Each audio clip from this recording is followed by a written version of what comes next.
This is Bloomberg Surveillance Early Edition with Dani Berger and Kriti Gupta. It's 10 a.m. in London, 5 a.m. in New York, and 5 p.m. in Hong Kong. Our top stories today. Global stocks head for their best week since March as the dollar gets a reality check. Investors are betting that the Fed's hiking cycle is nearing an end, but Christopher Waller sees 2 more hikes. Meanwhile, James Bullard, who called for aggressive hikes, has resigned at the head of the St. Louis Fed. And in Australia, Michelle Bullock becomes the first female RBA governor. And Wall Street banks kick off earnings season with results from JP Morgan, Citi, and Wells Fargo all due today. Welcome to Bloomberg Surveillance. This is the early edition. I'm Dani Berger in London. Kriti Gupta is in New York. Kriti, Goldilocks, she is back. She's straightened disinflation, sending everything up except the dollar. I suppose so. What's interesting, though, is that today's trade specifically, even though you have all these kind of conflicting macro factors, is likely to focus in on the earnings story, especially coming from those banks. Remember, you can go very micro into that bank story, but very macro as well in terms of the strength of the consumer economy, especially when we start to get those comments coming out of JP Morgan and Jamie Dimon in particular. What that means for futures right now, well, the S&P 500 and NASDAQ futures aren't doing a whole lot. So I went even deeper. I went to Russell 2000, essentially those small cap index, kind of retreating a little bit. That just sends you a little bit of message of caution. But again, not a major sell-off on our hands, Dani, which tells you the market is in wait-and-see mode. Again, probably waiting for those numbers coming out of the major Wall Street banks. Nevertheless, Russell futures down about 0.3%, underperforming, like I said, NASDAQ and the S&P 500 earlier in the session. But you said it, Goldilocks seems to be in charge, especially when it comes to the 2-year yield. Remember, bond volatility has really been inching higher and higher this week. The 2-year yield perhaps taking a little bit of a breather, or perhaps pairing some of the moves you saw in the opposite direction earlier this week. 467 on the front end of the curve, yield higher by about 4%. Now, in theory, what that should mean is that the dollar kind of follows the yields picture, but I don't really think that's happening right now. You are starting to see the Bloomberg dollar index flat as a whole. One of the major currency pairs I want to bring your attention to is dollar Mex. And this is important because, of course, we don't really check in on the Mexican peso very much, especially at 5 a.m. New York time. But this is the carry trade that just won't quit. And this is really important because as you start to see the dollar kind of pull back, you start to see those bearish bets pile in, simply on the idea that the Federal Reserve is getting closer and closer to stopping tightening altogether. Mexico's bank telling you no such thing. In fact, they're saying that not only is their economy still dealing with inflation, but they are far away from pausing or cutting altogether. Now, a lot of strategists are saying that perhaps that is too bullish of a view for the Mexican peso, but again, not really stopping the trade. Dollar Mex stronger by about 0.3%, even though you are seeing the Mexican peso story kind of push the dollar higher. So really keep an eye on that carry trade that may or may not continue today. Always, we get a quick check on the commodity space. Dani, Brent crude trading with an 81 handle. Yes, I love it. The super peso bringing it back. Kriti, here in Europe, it's a varied trade. Overall, we still are headed for best week in European equities since March. The DAX is underperforming. That's down. UK is up. France is up. I have the map up for our radio listening audience. You can kind of see it at the top here. These Nordic countries are trading down some not so great earnings from Ericsson and Nokia. So let's flip up the boards. Let me show you the overall picture for Europe. Equity is not as interesting. They have been rallying again with this overall theme, but it really is the European currencies versus the dollar that are shining. It is everything versus the dollar. Let's be clear. The euro is at its highest since February 2022. Sterling, that takes a break from those gains, but it's still above 131. And finally, Burberry struggling to hold on to any gains. Burberry had earnings earlier today. Their sales did rise about 18%. Really carried by China. But Kriti, this is the bad news. Sales in the U.S. actually fell. The CFO saying that the aspirational client, the aspirational consumer is struggling. So some concerns there about consumer demand. But Kriti, I don't know if I buy it. I think it's just nobody wants to own a ludicrously capacious bag from Burberry right now. Oh, man, here I was looking at the sales section for trench coats. And nevertheless, I wonder how that feeds into the broader macro story, especially when, to your point, we are talking about a consumer that may not want to spend that additional dollar. How does that fold into the macro picture of inflation or perhaps disinflation still driving the markets, especially in the FX space? Let's bring in a true expert joining us now, Bloomberg MLive editor Noor Al-Ali. Now, Noor, this week, even though we've been talking a lot about the macro front, a lot of attention paid to the FX space. Talk about that bearish dollar trade. Yeah, absolutely, Kriti, right? Because, I mean, this is the moment where you'll find that people that have been bears on the dollar or the greenback will find that this is the moment for them to truly shine, right? We have, the Fed signaling 1 or 2 max hikes by the end of the year. We have, CPI data, PPI data as well, those inflation markers really supporting the fact that we're starting to see the impact of the Federal Reserve's most aggressive monetary tightening agenda since the 1980s really starting to pay off. So in a scenario where we're expecting the Fed to either pivot, hold rates, or just be a lot less aggressive, is pretty much bearish on the dollar. Though I must warn here, though, momentum is not on its side, right? The dollar is looking a bit oversold from a technical perspective, so you might see some resistance during the Fed's blackout period. Now, the other thing that really got markets excited yesterday, Nora, was some news coming out of China. There seemed to be some positive comments around tech, some positive comments around China-U.S. relations. And today we also heard more from the PBOC about support. What are we getting out of China as it relates to the kind of price action we're seeing right now? The 2023 story for China is that the big turnaround, right? That's the big theme for China this year. You're seeing the PBOC supporting the yuan in its fixing. It hasn't gone a lot more aggressive yet, but I would expect it to, because that's the biggest risk that's not being fully priced in by the markets. And I think that's because of the divergence that you're seeing in expectations about China. Some will tell you China is going to export deflation to the markets because obviously it is a big trading partner. It's a major exporter to the US, to the UK, the Euro area, and even Japan. And on the other hand, you'll find that those stimulus efforts, if they actually come to bear fruit, you'll find that potentially it'll keep inflation a bit higher, or that inflation fight a bit harder in the West. So, well, Nora, I want to stick with the central banking theme here, because of course the PBOC and kind of its read through into the West is going to be crucial, as you point out, but also some of the changes that we're seeing at central banks, specifically James Bullard resigning as head of the St. Louis Fed, and Michelle Bullock will be the first, of course, female RBA governor when incumbent Philip Lowe's term expires in September. So a lot of moving parts. How does that change policy? Does that matter for the markets right now? Well, look, let's take it from Bullard's perspective, right? He's not voting this year. He's expected to vote later. I would say that, he's the resident hawk on the Fed's FOMC council. So now we're going to have to stop and see who's the next person that we're meant to look at for those, for those hawkish remarks. I'm looking at Williams. I'm looking at Waller. Those two Fed governing council members are ones that are going to be voting this year, next, and the one after. So their views are definitely going to play a big role into what shapes the Fed's policy and the dot plot as well. And in terms of, Australia and what's going on there, first of all, I love the fact that we're getting changes and more diversity. And obviously this is about qualifications, not just the fact that it's gender related, but it's a very interesting time for markets, especially in Australia. You've seen the shifting dynamics here of the Fed pivoting, pausing, or cutting rates. That speculation will obviously impact the rest of the central banks in the developed markets, and that's definitely going to feed into the Australian narrative as well. So a lot is going on in the next half of the year, and a lot of it pertains to what happens in Australia and in China as well. Yeah, and of course we know that the RBA can sometimes set the policy tone for the rest of the world. Nor Ali of Bloomberg MLI giving us that analysis. And of course, cheering for diversity in the eco world as always. I'm with her on that. I want to go from central banks to Wall Street banks. U.S. bank earnings kicking off this morning with JP Morgan, Wells Fargo, and Citi reporting before the bell. Bloomberg's global finance correspondent Sonali Basak joins us now for a preview. All right, your Super Bowl kicks off. What are we watching? What's the game changer here? Let's start with JP Morgan here, because the expectation is from last year that they bring in another $5 billion worth of net interest income. However, trading and investment banking are both under pressure, with about $1 billion less of trading revenue expected and hundreds of millions less in investment banking. All in all, that would bring them more money. However, there is one big thing to watch, and that's provisions for credit losses as well as charge-offs. Now, the expectation here is that combined, that number comes to about $4 billion.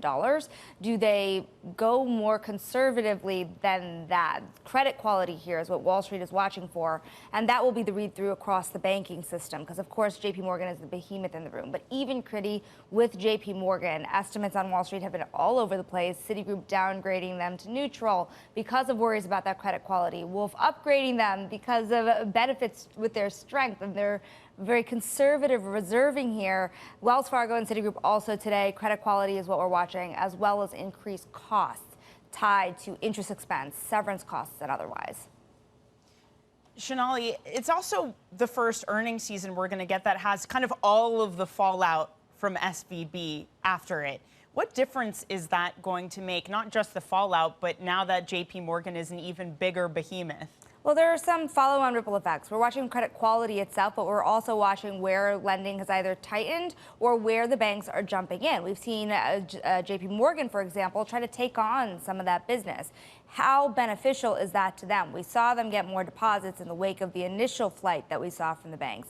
There's a longer-term effect here as well that these banks, particularly Citigroup, JP Morgan, and Wells Fargo to some degree as well, will get questions about regulation, which could shave some money off of their returns overall over time. So how much are they trying to fight this? You can make cases in both directions. In response to the Fed Vice Chair of Supervision, Michael Barr's kind of recent speech he gave here on just how stringent regulation might be. But it is an investor implication in the long term here, Dani, because it does trickle down to the bottom line. Well, speaking of that regulation and speaking of that scrutiny, let's talk about the crypto space here, because in the last 24 hours, a lot of different kind of cross currents, I want to say, in the crypto space. We know the SEC has been pushing hard about what actually qualifies as a security. This time, getting dealt a loss. Walk us through that. Now, listen, in a lawsuit, we have a judge ruling now that Ripple is a security in some instances, but not others. Importantly, not when it is listed on a public exchange, given the information that certain retail investors have. It is a security, the judge ruled, in the case of institutional sales. Now, why is this so important for the crypto industry? You have exchanges now looking to relist Ripple now, Coinbase in particular being one of them, really making that move very, very quickly to relist Ripple. Now, remember, Coinbase is also being sued by the SEC. Now, that Ripple case could have implications for other securities listed on a public exchange, given the types of disclosures it does or doesn't have. Now, this is why the industry is watching the case so closely. Remember, Ripple also still has that case with the SEC when it comes to about half of the security sales it's being sued for, which is institutional sales. So let's see how that changes the way that tokens and token issuers come to market with what they're selling. Yeah, and XRP, I mean, you see it there. Crazy rally yesterday, 73% off the back of that. Shonali, thank you so much. That's Bloomberg's Shonali Bassick. Now, coming up, we're going to give you more insight on the banks. We'll be speaking with Walter Todd, president and CIO of Greenwood Capital, who is currently underweight U.S. financials. And we're going to be speaking to Josie Anderson, managing economist at the Center for Economics and Business Research. Is it back to Goldilocks? Is it immaculate disinflation? All of that coming up on Bloomberg.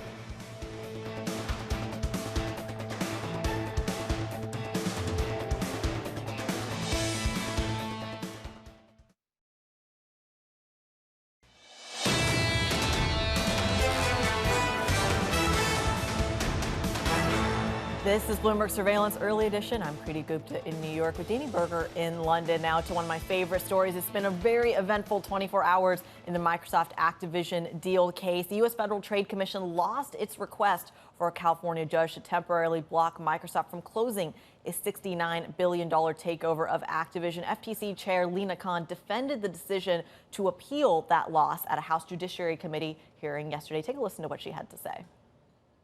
So I can say again, this was a staff recommendation. I can say it a general matter. Staff always looks closely at an opinion and looks at whether there are certain errors in law that they believe are worth appealing on. Those are in general the types of determinations that go into whether the FTC ends up appealing. So Lina Khan there really sticking to her kind of motto of simply that she has to go hard on big tech because at the end of the day, they are law violations. Now, at the same time, you're dealing with Microsoft trying to make amends and trying to get this deal passed in the UK. I want to bring in Bloomberg Quick Takes Alex Webb to kind of walk us through it because, Alex, just in the last, I want to say 30 minutes or so, it looks like the CMA, the regulatory authority there, is now delaying the timeline to August 29th. What does a deal look like between Microsoft and the CMA right now? It looks really like it's going to be focusing on the cloud business. The deal in, well, the investigation in the US was different from the investigation in the UK. There they were focusing sort of on the big games like Call of Duty, whether Microsoft might pull them from competing platforms. Of course, Microsoft makes Xbox.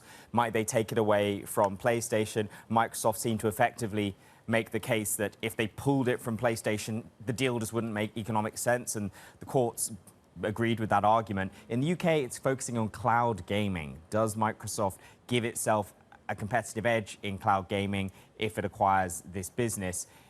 The conversation seems to be focusing around whether they might let another company control the licensing for those businesses, which then might assuage some of the CMA's concerns. I gotta say, Chair Khan is going after some really big cases here. It's not just that one. It's also now, first report by the Washington Post, we have this too, that they're now probing OpenAI's ChatGPT bot. What is the background here?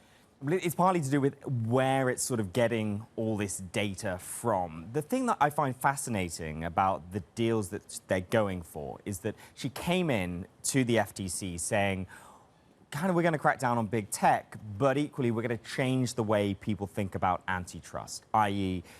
the focus historically has been on the consumer welfare standard. Does buying this company, is that likely to make a product more expensive to the end consumer? That's been the historical way of looking at it. The way that she's tried to shift the conversation a bit is towards, actually, does it affect the suppliers, right? If this is the only place you can sell a game or sell a product, does that lift the price, or does that mean the suppliers are making less money? Now, the challenge is with sort of the ChatGPT case and the Microsoft case, these are typical classic antitrust monopoly cases, not monopsony, which is this sort of gatekeeper argument. So it's interesting that she's really pushing these cases, the Microsoft case in particular, when actually that isn't probably going to be the one that really changes the case law. There is a lot going on in the deal space, of course, on both sides of the Atlantic. But another deal that is really kind of crossing borders here between the CAA, this massive Hollywood talent agency, and billionaire Pinot. Talk to us about what we know of the talks. What does this deal look like? I mean, it's a great Bloomberg scoop from our colleagues Cameron Leach and Lucas Shaw. They're saying that there are advanced discussions, they could well fall apart still, to sell a majority stake in CNA to Bernard-Henri Pinault. He's the chairman of Kering, huge luxury fashion holding company that controls, for example, Gucci. The valuation is in the order of $7 billion, according to Bloomberg's reporting. Of course, the controlling shareholder of CAA is TPG, and as you know, Dani knows well, we've talked about this on air in the context of some other deals. There's a certain amount of pressure on private equity firms at the moment to find exits from some of their assets so that they can return money to their investors. One therefore has to wonder whether this kind of comes under that bracket, and actually if it's a deal that they would be doing were it not for some of the current financial circumstances. And of course, the funnest fact of this, you know this, who Pinault's wife is. It's Salma Hayek, right? I wonder, I don't know if she's a client of CAA. There's this weird circular thing. This is my other fun fact for you. I was in Magic Mike with Salma Hayek. I'm not kidding. I was on the TV in the background. Please, internet, find this clip for us. I would love to see that. It does indeed exist. How much does this change the industry, if at all, to have a private equity giant doing this deal with the 7th richest man in Europe? Does it make a big change? Just quickly here, Alex. I mean, probably not. The thing is really fascinating is just the French billionaires. The French billionaires love buying these sort of big, luxury particularly media, things. Luxury assets. You know, Sotheby's is owned by Patrick Drahi, another French billionaire. They are really spreading their tentacles into a lot of interesting stuff. Yeah, really interesting, and marrying interesting women, too. Alex, thank you so much. That's Bloomberg Quick Takes, Alex Webb. All right, coming up, that CAA deal comes as Hollywood actors and writers are simultaneously on strike for the first time in 60 years. More on that drama next. This is Bloomberg.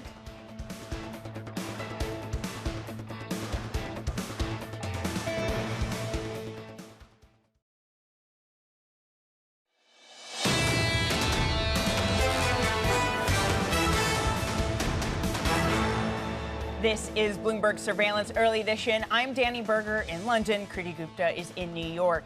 For the first time in 6 decades, Hollywood writers and actors are on strike at the same time. A cataclysm for film and TV workers who are already idled by the industry's growing labor strife.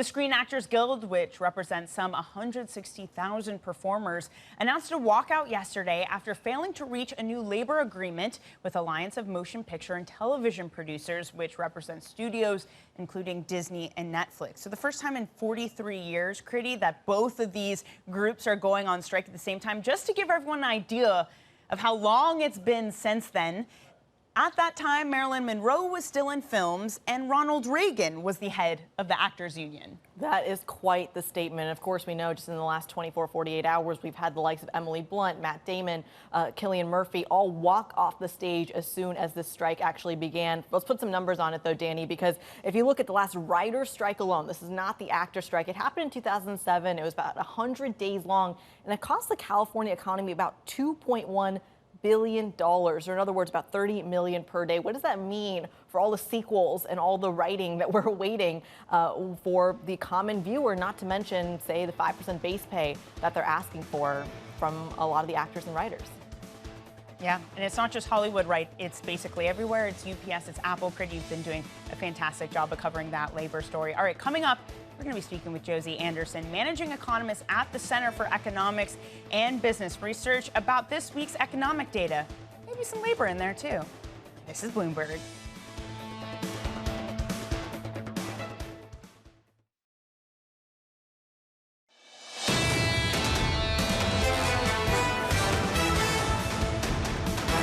This is Bloomberg Surveillance Early Edition. Here's what you need to know. Global stocks head for their best week since March as the dollar gets a reality check. Investors betting that the Fed's hiking cycle is almost to an end, but Christopher Waller sees 2 more hikes.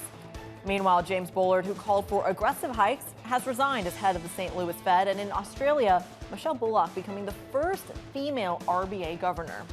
And Wall Street banks kicking off earnings season with results from JP Morgan, Citi, and Wells Fargo due this morning. I'm Kriti Gupta in New York with Dani Burger in London. Dani, look, there's a lot to digest. We've got geopolitics this week. We've got eco data this week, a little bit of a change up in central banking. But I got to say, all the focus this morning seems to be on those bank earnings. Yeah, bank earnings, if you thought you didn't get enough volatility this week, it is the Christmas gift to keep things exciting. Because I got to say it this morning, at this point, kind of boring here in Europe, which is remarkable given the week we've had, given the crazy FX moves we had yesterday, where sterling, euro all gained nearly 1% or even more. NOK, those kinds of currencies. I'll get to that later in the show, Kriti. But European stocks able to hang on to the gains we've seen this week, on track for their best week since March. Barclays says that European equities are really underloved by American investors. But maybe that's a good contrarian indicator that soon we'll start getting some buying there. Euro also holds on to its highest level since February 2022. Again, all part of that weaker dollar story. Sterling, that is unable to hold on to the gains, still above 131. And finally, Burberry had earnings strong when it came to China, but it was the U.S. consumer that was a concern, saying that aspirational consumers, according to the CFO, are struggling. So maybe some early signs, Kriti, there of cracks in the American consumer. Yeah, I wonder what they think of the ludicrously capricious bags, right, Dani? A little Succession Tom. reference for those of you who like. Dani very brutally had to correct me on my Succession terminology. Nevertheless, in the States, we are seeing a similar reaction. Dani said that the European session was a little boring. I'd argue that pre-market trading here is as well, which is why I'm kind of zeroing in on those small caps. Russell 2000 futures down about 0.3% in an environment where the S&P 500, the NASDAQ, really following the Euro Stoxx lead, unchanged at the moment. The bond market gets really interesting, though, because again, as we're talking about those broader earnings stories, what clues are they going to give us about the state of the macro economy? We're kind of playing hot and cold on the inflation story. The 2-year yield going right back up about 4 basis points, 467, perhaps pairing some of the move you have seen this week. And I think ordinarily when you see those yields higher, the dollar follows. And today, that is true to some extent. The broader Bloomberg dollar index is kind of flat on the day, some cross currents in the FX space. But I wanted to bring your attention to one currency pair in particular, because the Mexican peso has really seen a lot of that volatility as we talk about the U.S. perhaps nearing the end of its rate hiking cycle. You are not seeing the same kind of rhetoric in the likes of the Bank of Mexico, in which it was pushing dollar MEX to that 17 handle, key technical level. Remember, people are talking about the Mexican peso as the super peso, this massive carry trade that really shouldn't have the fundamentals there. Nevertheless, traders piling in. Well, today you are seeing that strength in the greenback against the peso to the tune of about 0.4%. And Dani, as always, inflation, recession, we got to talk about commodities. Brent crude trading with an 81 handle. Slight pullback here. Was down about 0.3%, now about flat on the day. More on that currency story, Kriti. So that's the super peso there. I want to show you what some of the major currencies have done versus the dollar over the past 5 days. WCRS on your Bloomberg terminal is where you want to head for this. And I'm using the dollar as my base here. All of these major currencies, every G10 currency plus some others, have gained a really incredible amount. Things that have been so beaten up this year. The krona, be it the Norwegian or the Swedish, the rand, the yen, the euro, all those commodity currencies are doing so well. These had been an issue for central banks. The stronger dollar meant that they were importing inflation. So what difference does this make if we're in for a weaker spell of a weak dollar? Let's get now to Josie Anderson, managing economist for the Center of Economics and Business Research. Josie, is this a big relief to many central banks?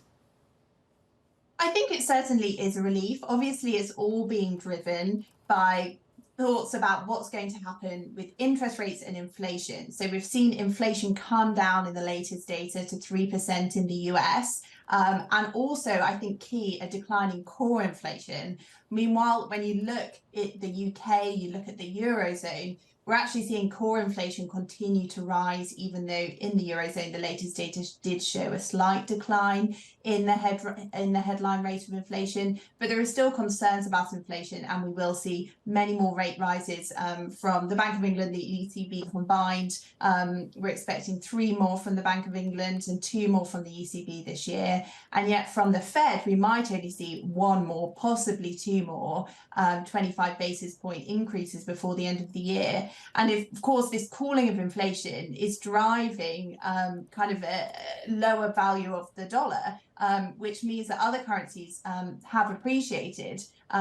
So when you buy goods from abroad and you have a stronger currency, that means that, they're becoming less expensive now. And so it reduces that import inflation, which has been driving inflation for many countries, especially if they have a large import sector. And so this should help cool some inflation in some of these countries. On that UK story, it is remarkable to see almost headline and core inflation converging, but not in the way you want. Headline coming down, core continuing to push higher. Josie, the latest Bank of America research European economic note, this is the title of it. If you want to worry about the UK, and goes on to talk about wage growth far too high. How worried are you about wage growth in the UK? I think that is a key concern. When the labour market data comes out, and it came out in the UK earlier this week, I think we keep on wanting to see a loosening, even though, of course, that's not good for the average person, an increased likelihood of losing your job. I think that is key to bringing down inflation. So in the latest labour market data, we actually saw a slight increase in unemployment, but we did see wage growth as a whole continue to accelerate.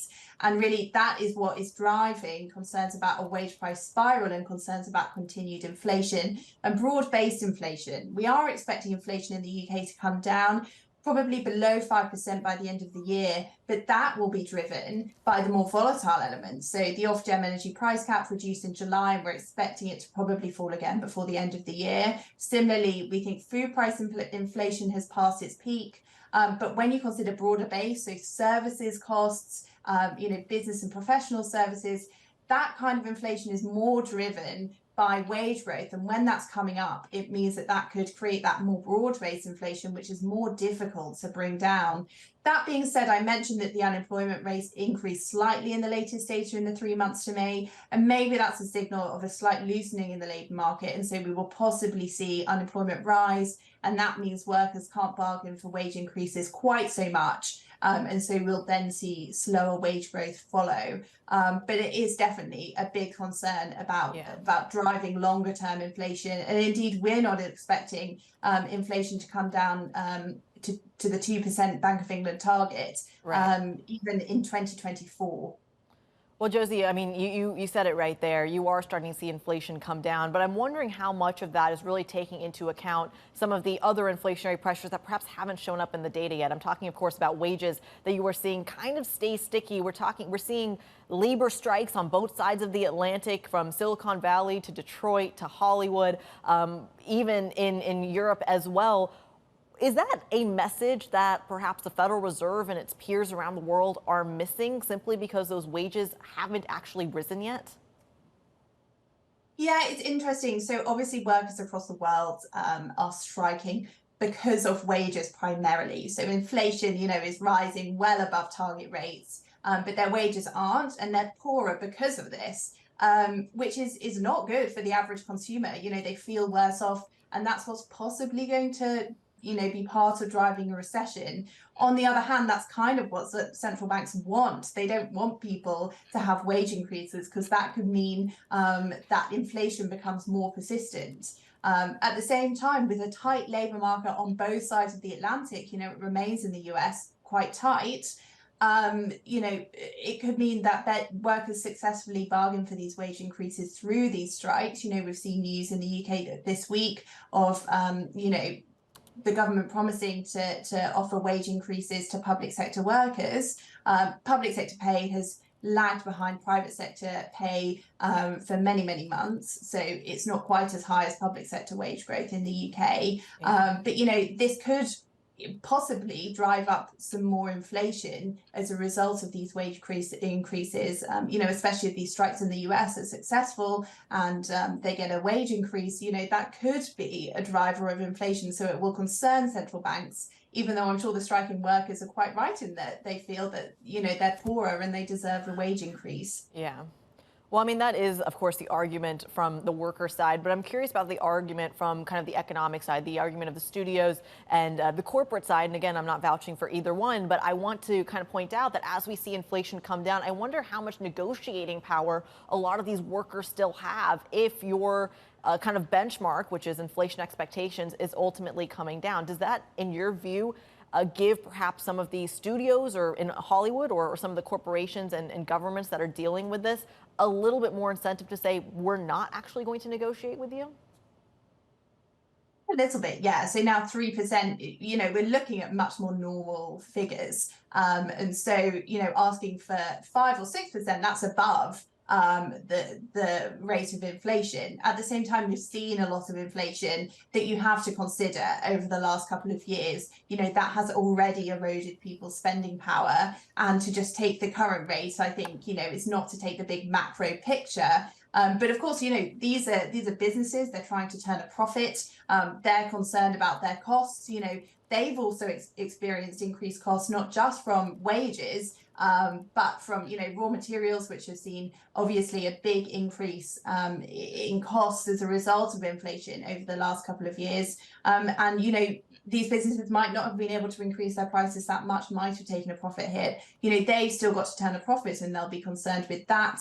And obviously the avoidance of inflation argument is a good one, and we don't want to end up driving more inflation. Josie Anderson of the Center for Economics and Business Research, covering a little bit of everything on the ecosphere. We thank you, as always, for joining the show. Coming up, we go from central banking to Wall Street. Those big banks ready to report results. We're going to discuss what to expect with Walter Todd, President and CIO of Greenwood Capital, next. This is Bloomberg.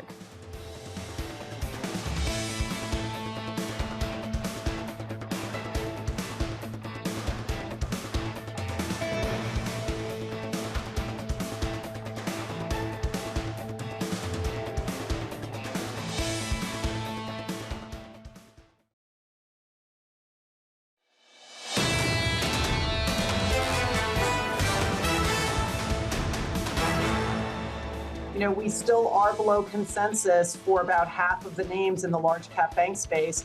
And that's a function of an outlook for provisions moving up a little bit, as well as some pressure on deposit betas. So I guess in some cases, yes, the bar has been set low enough. In other cases, I think we could see some pressure.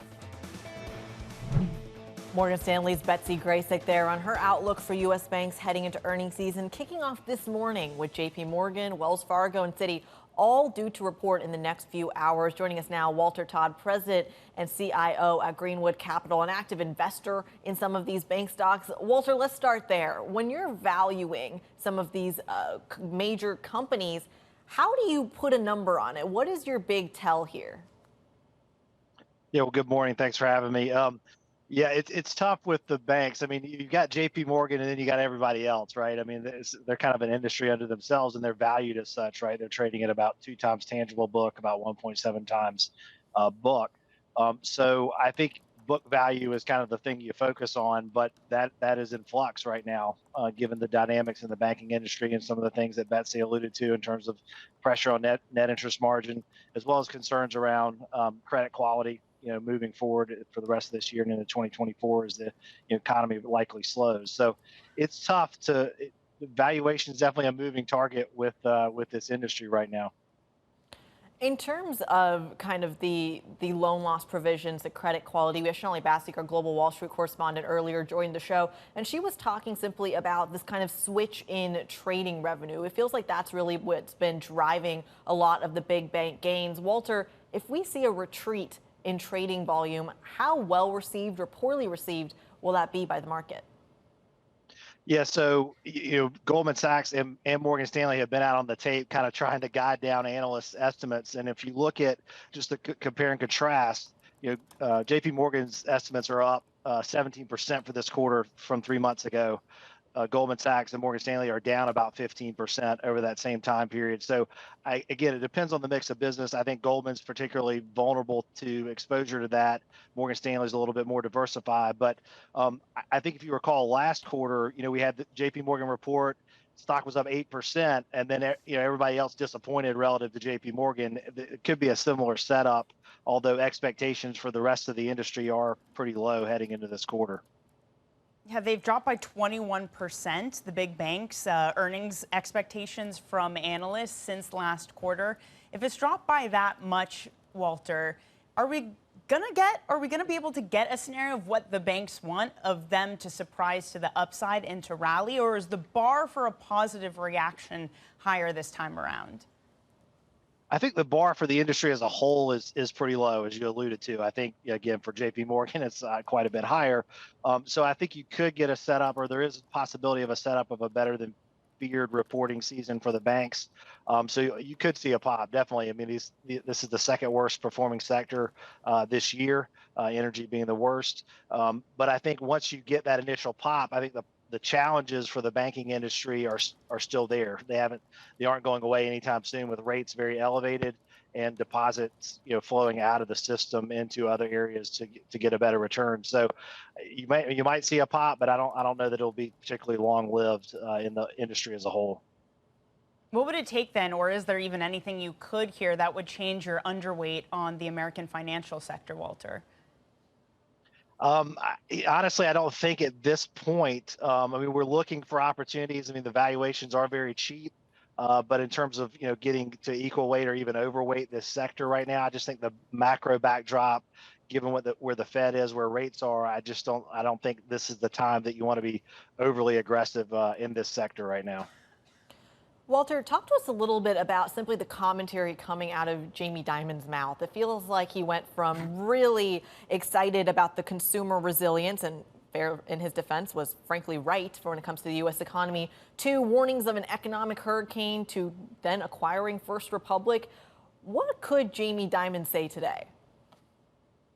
Yeah, well, it's always interesting and worth listening to the JP Morgan call to hear what Jamie Dimon has to say. He has been on the tape here recently with some comments. So it's a challenging position for him to be in, right? I mean, he's the CEO of the largest bank really in the country and one of the largest in the world. So I think for him, definitely I'm going to be listening to kind of the nuances of what he is seeing in real time from a loan standpoint, from a consumer standpoint, and from a credit quality standpoint. I think those would be potentially industry-moving comments that he makes. But at the same time, again, JP Morgan's kind of unto itself, and so I don't know that you can extrapolate beyond the kind of the broader picture into the industry itself from the comments that he makes this morning. All right, Walter, final question here. Is the kind of First Republic SVB story over? Is there any sort of lagging effect when it comes to credit conditions specifically that you're keeping an eye on, or is that a first quarter story? Yeah, well, it's really been amazing to see the resilience of the market and the economy to that. There's a second, third, and fourth largest bank failures in U.S. history that we experienced in the matter of a month. So we could continue to see some deposit pressure depending on the institution. PacWest was obviously under acute pressure recently, so there could be some lingering effects from those failures, but hopefully the worst of that is behind us. Certainly something we're going to be keeping an eye on. A lot to digest, from loan loss provisions to trading volume. Walter Todd of Greenwood Capital monitoring all of it. We thank you as always for joining the show. Coming up, a look at some of the other market moving events to watch today, plus the stocks. They're already moving in the pre-market. Stick with us. This is Bloomberg.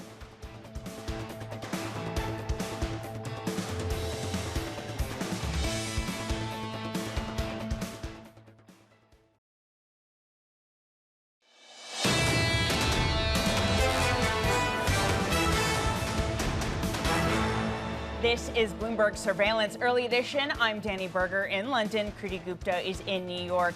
Let's take a look at what's ahead today and throughout the week. U.S. bank earnings season gets underway. We're just talking about that with Walter Todd. J.P. Morgan, Wells Fargo, Citi, BlackRock, and State Street all report before the bell. He was talking about how the bar was so low, you might get a pop.